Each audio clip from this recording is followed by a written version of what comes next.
welcome to the Morningstar series Ask the Expert. I'm Emma Wall and I'm joined today by Morningstar fund analyst Pete Brunt to discuss a new fund under Morningstar analysis. Hi Pete. Hi Emma. So what is the new fund? So we've just given a rating to the Standard Life Investments Global Smaller Companies Fund. We gave it a rating of bronze.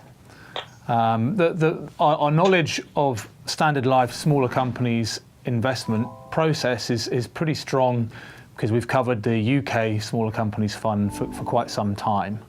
And really this is building on that UK process and expanding it to a global opportunity set, including companies in developed markets and also in emerging markets. And how does it compare to other funds in this space? So it's one thing that they've done is they've kept it scalable. So it doesn't invest in companies that are really down the micro cap part of the spectrum, and it's got quite a strong growth tilt. That's pretty typical of what we expect from Standard Life Investment smaller companies part of the process. One of the things that we really like about the fund is that stock selection has been the main driver of returns. So just a bit of background. Harry Nimmo is a guy who was very instrumental and a name that most people will recognise in small cap investing, and he was also instrumental in setting this global strategy up. It's actually managed by a gentleman called Alan Rousel. He's been on the fund since launch. They initially co-managed it, and he became the sole manager at the end of 2016. So whilst we would normally like to see the fund managers stay in place for a long time, we have confidence in the fact that he's been on the fund since inception, and he still actually has Harry Nimmo to draw upon and 6 other members of the small cap team. So overall, we feel that the resources backing this fund are strong.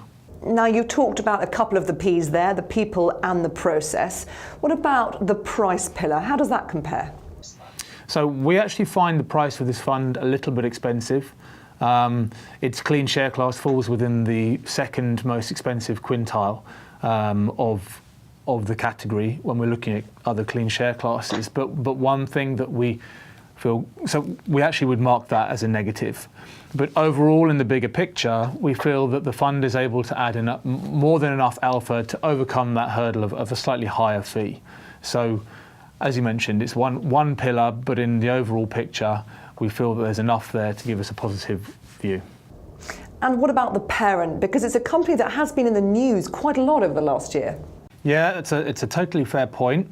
So obviously Standard Life and Aberdeen merged, and they now have formed a new mega company. It's very, very big.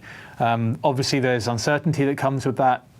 Jobs are often lost, they have already been, and that is reflected in our neutral view on parent.